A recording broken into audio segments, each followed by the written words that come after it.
Welcome back to the show. I am so freaking happy that you are here, whether you're watching on YouTube or listening to my podcast. Thank you so much for being here. I'm so excited to get into the episode per freaking usual. Maybe actually one day we will come up with something different to say, but I just get so excited about recording podcasts because I truly freaking love this from the bottom of my heart. So for anyone who's listening, thank you. I freaking love you. So we're going to talk about 5 tips for you to start feeling connected to your body right now. Also, I cannot believe the body obsession series is over. That was so fun. I love doing that with you guys. And we're going to continue that journey of becoming obsessed with your body. It's not one of, we've already finished that series, but this is 5 tips for you to feel connected to your body. For so long, I spent a lot of my life hating my body. I was mad at her. I was angry that she didn't look the way that I wanted her to. I was frustrated. I would always talk negatively. And I know you guys know that because you guys are my sisters and you are probably very familiar with my story. But I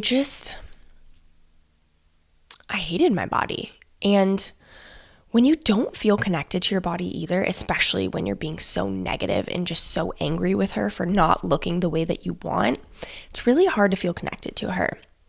You know, before I used to hate getting my period because I hate getting bloated.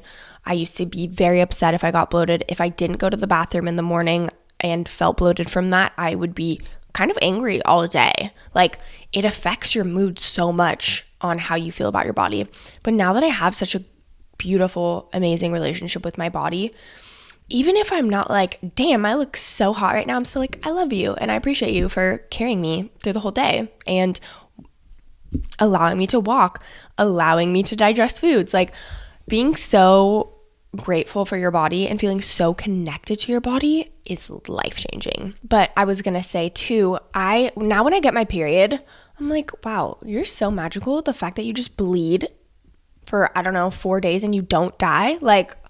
What? How crazy is that? And even if I'm bloated, I just have this appreciation for my body now that I honor her in whatever she needs. Because even Saturday, we have a lot of busy weekends coming up, and Saturday I didn't have anything till the evening. And so at first I was okay, I did a little work on the couch and stuff like that. But part of me was go to the gym, go do something. You need to go be doing something. But that was the day I got my period. And I was you know what? I'm going to binge Emily in Paris. I'm going to honor my body because I was just so bloated. And it was just that first day where it's kind of painful.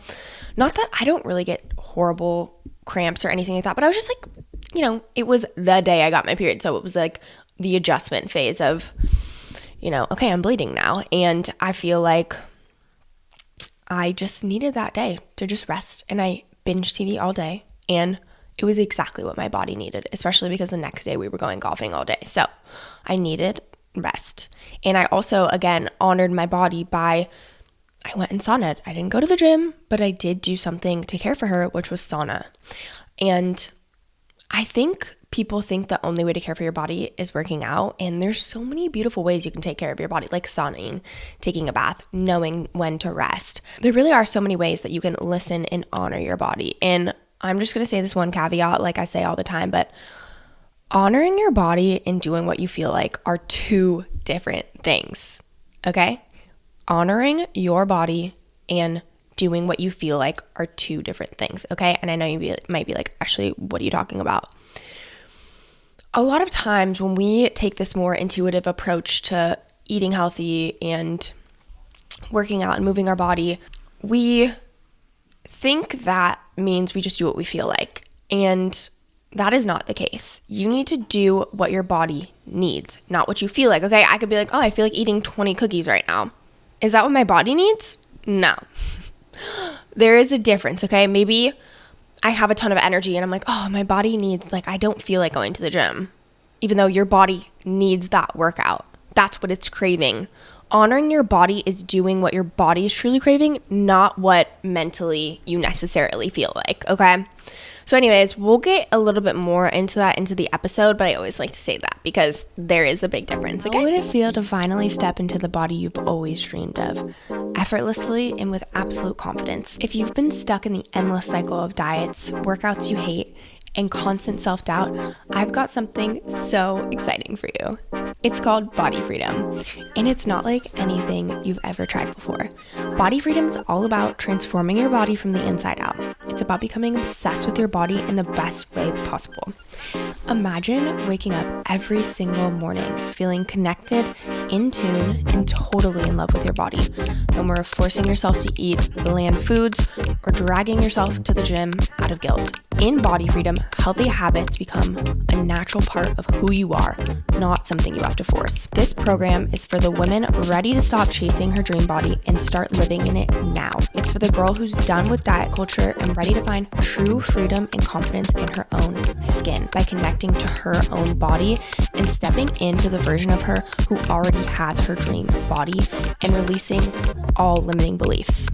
If this resonates with you, I want to personally invite you to Body Freedom. We start August 26th. Can't wait to see you transform. Okay, back to the podcast. So again, tips to feeling connected to your body. Again, being connected to your body is such a powerful tool. And number one is doing a body check-in. Okay, what's a body check-in? Just checking in with your body, being like, how do you feel right now? What do you need? How's it going? Like asking yourself these questions of how you feel constantly throughout the day to just start to notice your body. Start to notice what points of the day that you start to feel a little bit restless. Notice the parts of the day where you start to feel a little bit tired. Notice the parts of the day where your body's feeling energized. Times of the month of your period, just noticing all these things. But to do these check-ins, you have to do them consistently. And you can either write them down, you can do it in your head, but the point is to take note of how you are feeling, okay? Because if we're just going through our day like like just everything on autopilot, go, how are you supposed to feel connected to your body? You can't, because you don't have time to do anything other than just kind of like think about the next thing and think about moving forward. You have to be present and grounded and think about how you're feeling in this very moment, okay? So what you can do is set alarms on your phone. Set reminders on your phone like every couple hours. Be like, how's my body feeling right now? What do you need to feel better? It's important that you are being honest with yourself too. We'll go into a tip of how you want to feel later on, but the first part is really just like taking notice and like literally feeling your body. A lot of times, like a lot of people struggle with anxiety and nervous system, like being unregulated and being kind of in fight or flight. And a lot of times you can feel them in different parts of your body. And so if you are like, oh my God, like I feel this weird feeling like in my gut right now, like what is this? What is my body trying to tell me? And just notice, because the more you take the time to notice, the easier it will be for you to start to be able to figure out the things that your body needs, okay? So the first step is really just noticing, asking yourself how you're feeling, asking yourself what your body needs in this moment. And again, sometimes having a journal, like for me right now, it's like I'm very in tune with my body, so I don't necessarily need to do that and write it in a journal, but having a little note section on your phone app, like writing down the time and being like, I'm feeling anxious, I'm feeling stiff, I'm feeling really tired, I'm feeling, lethargic, whatever it may be, just so you can start to notice these things. And the next tip is learning to listen to your body. So you cannot do step 2 without doing step 1, because you have to learn to notice how you're feeling before you can take action on deciding what to do. And I actually am in this course right now all on nervous system regulation. And we are talking, and in our call today, she talked about how a lot of people say, I'm just not a disciplined person. And I like to think of discipline as self-care. And what she said was, the only thing that makes you a disciplined person is if you one day decide that you're going to be a disciplined person. You just have to show up for yourself and do the things. There's no way around it. If you keep telling yourself over and over again, I'm not a disciplined person, you're going to show up in that way. And so it just takes deciding that you're a disciplined person to be able to show up for yourself. And I say this all because when you are listening to your body, you still have to have discipline. Because there's a lot of times where you might be like, okay, I know my body needs this workout. I'm feeling a little bit like just a little bit antsy and I know I need to go do a workout, but I feel like sitting on the couch and watching TV or TikToking to zone out. okay? The difference between the two is choosing discipline, choosing to take care and honor your body by going to the gym, even though you quote unquote feel like sitting on the couch and TikToking, okay? So that's where discipline kind of comes into play here. But how do you know when to move your body and when to not move your body? I think it comes down to energy levels, how you slept. Again, we can force ourselves to work out even when we are so tired, we got no sleep. I feel like that's working against your body when you're forcing yourself to work out, even though you have no sleep, you're so tired, whatever it may be. It's like finding out when you need to push yourself and when you need to not. And this takes time and practice. But again, that discipline comes into play because you have to be real with yourself, okay? Because there's a lot of times that I don't want to work out. I don't. But I do it anyway. And a lot of times too, when you're kind of like just starting out this journey of like intuition, listening to your body, knowing if you should move your body or not, it's important to almost look at it as like a sliding scale. 0, no energy. 10, you have all the energy in the world. And you start to kind of like decide, okay, when I'm at a 5 to 7, I'm 100%, 5 to 10, no questions asked, I'm going to the gym. Maybe like a 4, 3, 2 energy level, you're like, okay, I'm just gonna go for, or I'm gonna do an at-home Pilates workout. And then maybe 2 and 1, you're like, I have no energy, I'm just gonna go for a walk and move my body. Do you see how you're not just being like, oh, I'm an energy level 2, I'm just gonna not do anything? When you set up these little measuring sticks, if you will, for yourself, the sliding scale of when to move and when to not, it helps you start to, again, notice, okay, I'm at an energy level 5. I'm kind of tired. I don't have full energy, but I know my body wants me to go to the gym. And this is the thing. You can try it out. If it doesn't work that way, try it another way. It's not this like scale you create and then you have to stick with. It's about noticing and tuning in and feeling. And so the discipline part of it is I'm moving my body every single day no matter what, but I'm going to make sure that it's in alignment with the amount of energy and how I truly feel that my body needs, because there are some people that like, they're really anxious. They think they should just sit and scroll and zone out. But what they really need is to get outside, get some fresh air, okay? So it really is about learning what works for you. There is no one size fits all approach. It's about figuring out what works for you and your energy levels and how you feel and what your body needs based on, and then going from there and choosing what works for you. Listening to your body with food is a little bit that. We could do a whole podcast episode on that. But it's about asking yourself, what are you craving? Because I think, again, a lot of people, and sugar is kind of a caveat to this because sugar is so freaking addicting. But I think the more that you allow yourself to have things that you crave, the less you crave them. And, I like to make healthy versions of food. Like for me, my non-negotiable is like eating 99% whole foods. That's just how I feel my best and how I show up for myself, but I'm still honoring my body by doing that. So let's just say, I don't know why chicken pot pie came in my, I literally never craved chicken pot pie except in college for this one weird period of time, but I ate it so much I grossed myself out. But anyways, I feel like people crave comfort foods, and I guess chicken pot pie is a comfort food. But if you're craving chicken pot pie, it's not like you can't eat chicken pot pie, okay? You just need to make a version of it that feels good to you. Maybe that's no dairy. Maybe that's, making, like eating like the inside of chicken pot pie, which is like kind of soup. But you get the point. It's like eating it in a way that's actually going to nourish your body, okay? Maybe you're craving chocolate and you're dying and you just need chocolate. You're like, I need chocolate right now. When you fight against that, you're not doing anything for yourself. All you're going to do is want it more the next time you're around chocolate. So instead, allow yourself to have what you crave, but doing it in a way that's going to make you feel good. Eating one piece of chocolate versus eating 20 pieces of chocolate, your body's going to be fine eating a piece of chocolate. Eating 20, you're going to have a stomach ache. You're probably going to have diarrhea. You're probably going to feel like you can't go get your workout in. You're going to want to lay on the couch. And so honoring your body and listening to your body is about doing what's best for it, okay? even if it's not necessarily what you feel like. Okay, I hope this is making sense. And learning to listen to your body on a mindset level is so important too. Sometimes, again, like if your body's feeling anxious, you're like, okay, maybe I need a meditation. Maybe I need to do a walking meditation. Maybe I need to do some EFT tapping. Using these tools to truly nourish your mind and body. I know we're talking about connected to your body, but it's all connected here, okay?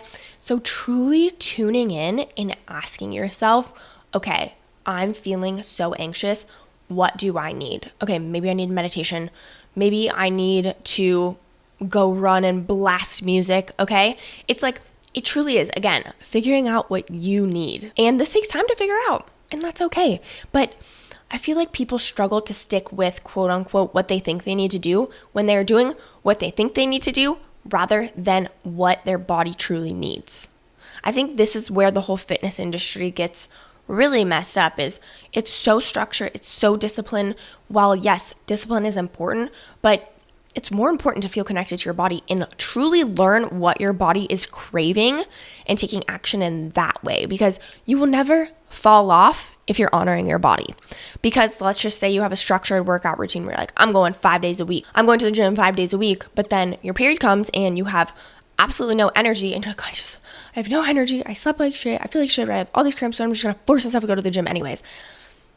That's not honoring your body. What your body might need, maybe it is just a rest day. Maybe it is going for a walk, because that's what's going to propel you forward, is tuning in and listening to your body. And if you were going by, falling on or off, you telling yourself you're going to go have that structured discipline and go do an intense workout when your body doesn't need that, you're going to feel like, oh, I fell off because I didn't go to the gym when I said I was going to. Okay? I hope this is making sense. It's really about learning to listen to your body, feeling in tune, and knowing what she needs and when. Okay, number 3 is take action from how you want to feel, not how you currently feel. So often we don't, and I kind of talked about this already, but we don't feel like going to the gym, even though we know we're going to feel so good afterwards. You know that's what your body's craving. You know that's what your body needs, but you don't feel like it, okay? When you push yourself past this and you are truly doing what your body needs by pushing yourself to go to the gym, even if you don't feel like it, but you know your body needs it, you are going to build so much trust with yourself. And the more that you build this trust with yourself, you are going to be able to not feel this resistance. It's just going to feel easy and effortless. Once you build this trust with yourself, you are going to build up this evidence in your piggy bank. So every single time you do go to the gym, even though you don't feel like it, but you know your body needs it, whoop, into the piggy bank. And your brain is constantly looking for evidence of whatever you believe. So if you continue to push yourself in that way when your body needs it to go to the gym or eat a healthy meal, even if you're craving In-N-Out, but you decide to go home and eat a healthy meal, you are building trust with yourself every single time you do it. And the more evidence you have in your little piggy bank, the easier it is to continue to take action towards what your body needs. And again, I want you to think about this too. Taking action from how you want to feel is a very easy way to look at it. So think about it right now. I'm like, I'm on my period. I do not want to go to the gym. I feel tired. Okay. How are you going to feel after the workout? Oh, I would feel so good. I would feel energized. I would feel, bubbly, excited. You know how you're going to feel after a workout, and it's going to be fucking amazing. So take action on how you want to feel. I also like to use it in this context of, what would your future self do? We've done all this identity work in the Body Obsession series. What would your future self do? Would she go to the gym or would she stay home? Would she eat the nourishing meal or would she go to In-N-Out? Would she scroll on TikTok or would she tune into herself and do a meditation? Take action from your future self. The faster, or the more you do that, the faster you will become her. The quicker you will have your dream body. Okay? It really is that simple. Next up is release limiting beliefs. And y'all know there's a whole episode on this. I think it's part 3 of the Body Obsession series, episode 49, if you're on podcast. And it's so much easier. It is the cheat code to life, if I'm being honest, to release limiting beliefs. Because like I said, it's like you're trying to swim, But you have these cinder blocks holding you down. You're trying to force yourself to be this other person, but these cinder blocks are just like weighing you down. And you're like, what the heck? Why can I not move forward? I'm just kind of in the same place and I'm trying so freaking hard. When you cut those cinder blocks off from you, you're able to just soar and swim so much faster and so much easier and effortlessly. Limiting beliefs are just holding you back. All they do is hold you back. Your beliefs are the things that cause you to take action. I'm going to use this as an example, okay? I know people that when they believe when they're sick, they just need to go to the gym and they need to sweat it out. They need to go run a couple miles to like sweat out this sickness. There's other people that believe when they're sick and starting to feel sick, all they need to do is rest on the couch. Do you see how, depending on what your belief is about being sick, determines if you go to the gym or not? There's some people that believe when you're sick, you just need to sleep all day. There's some people that believe you just got to suck it up and pretend that it's not happening. Your beliefs create how you take action. And so if you have this belief, oh, I'm sick, I don't go to the gym, what the heck? That's what you're going to do. And I'm not over here telling you that you should go to the gym to sweat it out if you feel sick, because that's not what I would do. But I am just saying and using that as an example so you can see how your beliefs truly, truly determine how you show up. So if you have this belief, oh, I'm never going to have my dream body. Like it's just my genetics are causing me to have bigger legs. Like I told you guys about where I cleared this limiting belief that I just have bigger legs. And literally the next day I was like, damn, I look snatched. Like my legs look so good. Your beliefs create a reality because they determine how you take action, okay? And how do you change your beliefs? Neuro-linguistic programming, using your subconscious mind. I'm not going to go into detail on that, but go watch or listen to the last 2 episodes and I go in so much depth on your subconscious mind, using neuro-linguistic programming to release limiting beliefs literally in 10 minutes. It's fucking wild. It's crazy, okay? But you gotta release them. Cut them out, okay? Tip number 5, affirmations. To put out into the world how you actually want to feel. If we are so focused on, oh, I feel like shit, I'm tired. If you're constantly saying this to yourself all the freaking time, I don't sleep good, I'm a bad sleeper, I hate healthy food, you're gonna focus on that. And that's what's gonna happen. What you focus on grows, okay? You need to focus on how you want to feel. Oh, going to the gym sucks. It's gonna suck if you keep telling yourself that all the time. You need to put out into the world what you want to feel, okay? I feel magnetic, I feel energized, I feel excited about the gym, okay? And even if you don't feel excited about the gym, if you are constantly focusing on that, that's how you're gonna feel. If you're like, I fucking hate the gym. Ugh, it's so boring. I hate it. It's so annoying. I hate taking care of myself. That's how you're gonna feel. So put out into the world how you want to feel. If you want to feel magnetic, if you want to feel connected to your body, state that over and over and over again, okay? Because there is this difference of, like we said at the beginning with the body check-in, noticing how you're feeling versus consistently telling yourself, you feel like shit. I feel like shit, okay? If you're constantly focusing on it, that's how you're going to feel. And I also want to say this from personal experience. I told myself for years, I'm a bad sleeper. I suck at sleeping. I just don't sleep good. I'm just not a sleeper. I literally told myself this story for years until one day I decided I was going to be a good sleeper. And now I sleep so good. I fall asleep so fast. You know, obviously there's some things you can do to set yourself up for a good night's sleep, but I just lived in this, I just told myself this story that I just suck at sleeping, and that's it. That's who I am. And so I did. But then as soon as I started to actually tell myself, oh, I'm so good at sleeping. Sleeping is so easy for me. I'm such a good sleeper. That's when everything shifted for me. I just decided one day that I was going to stop focusing on how much bad sleep I was getting and focusing on the good parts of sleep. Okay? Again, and you can do that with anything. Your body is your home, your temple. So take care of her and start off by changing your thoughts and put out into the world how you want to feel. Tell your body you love her. Like, as a side note, like, go in, whenever you take a shower, like, literally close your eyes and just be like, I love you. I love you. Even if you're not where you want to be, literally just tell yourself how grateful you are for your body and listen to her.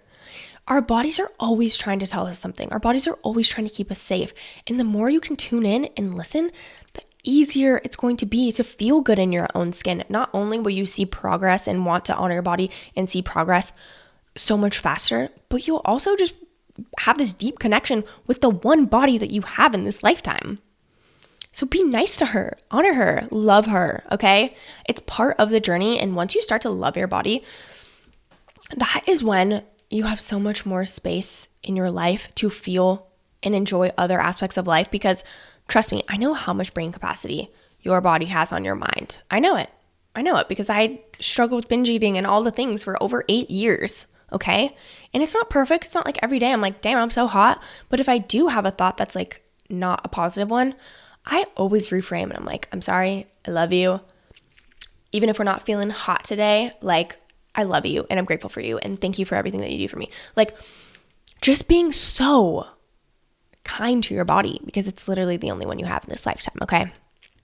So I hope this episode was helpful and helps you feel more in tune and connected. And these are all things, this is all free, okay? You can do all of these tips absolutely, completely for free, okay? So start now. Start with step 1. Start with the first tip is just starting to notice and ask, do the body check-in, okay? And then go from there. You don't have to implement all 5 tips right away, but maybe this week, Tuesday, start with the body check-in. Wednesday, start to tune in and ask yourself what your body needs, and just continuously add one as you feel like you have the capacity to, okay? I know there's so many things to focus on, and your body is the one thing that's going to get you anywhere in this life, okay? You need her. So be kind to her and start to feel connected with her, okay? Okay, you guys, thank you so much for tuning in to this episode. I freaking love you guys. If you know that someone needs to hear this, please send this episode to them. It means the world to me, and I really want to help as many people as I possibly can. So like, share, subscribe to my YouTube channel, subscribe on Spotify or Apple, leave a review if you feel called to. It means the freaking world to me. Thank you so much for being here. Love you guys, and I'll catch you on the next one.